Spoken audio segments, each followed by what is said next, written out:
Hello welcome back. അപ്പോൾ ഇന്ന് നമുക്കൊന്ന് ലൈബ്രറി വരെ പോയിട്ട് വന്നാലോ? ഇവിടെ യൂണിവേഴ്സിറ്റിയിലെ ലൈബ്രറിയൊക്കെ നിങ്ങളെ കൂടെ കാണിച്ചു തരാമെന്ന് വിചാരിച്ചു. നമുക്കിന്നൊരു എക്സാം ഉണ്ട്. അപ്പോൾ എക്സാമിന് പോവുകയാണ്.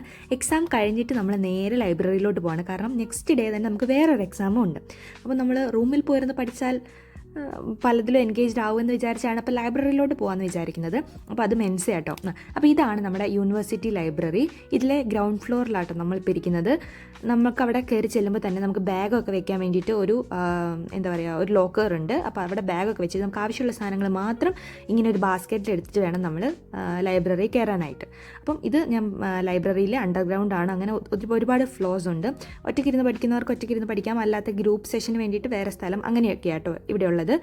സോ ഇതാണ് ഞാൻ നേരത്തെ പറഞ്ഞ ലോക്കർ. അപ്പോൾ നമ്മൾ ഈ ലോക്കർ ലോക്ക് ചെയ്യാൻ നേരത്ത് നമ്മളൊരു കോയിൻ ഇട്ടിട്ട് വേണം ലോക്ക് ചെയ്യാൻ. അപ്പോൾ അൺലോക്ക് ചെയ്യുമ്പോൾ നമുക്ക് ആ കോയിൻ തിരിച്ച് കിട്ടും. ഇത് അവിടുത്തെ കോഫി മെഷീൻ ആട്ടോ. 70 സെൻസിൽ നമുക്ക് കോഫിയൊക്കെ കിട്ടും. അപ്പോൾ നമ്മളിതാ ഒരു ക്യാപ്പച്ചിനോ എടുക്കുകയാണ്. അപ്പോൾ നമ്മൾ എത്ര യൂറോ വേണമെങ്കിലും ഇടാം. അതിൻ്റെ ബാക്കി പൈസ നമുക്ക് ആ മെഷീനിൽ നിന്ന് തന്നെ കിട്ടും കേട്ടോ. അങ്ങനെ നമ്മളൊരു കോഫിയൊക്കെ കുടിച്ച് നമ്മൾ തിരിച്ച് വീട്ടിലോട്ട് പോവുകയാണ്. അപ്പം ഇതാട്ടോ അവിടെ ആ ലൈബ്രറിയുടെ ലോക്കർ സെഷൻ നിങ്ങളെ കാണിച്ചു തരാം. ഇതാണ് നമ്മുടെ കോളേജിൻ്റെ മെൻസ് അല്ലെങ്കിൽ ക്യാൻറ്റീൻ. അപ്പോൾ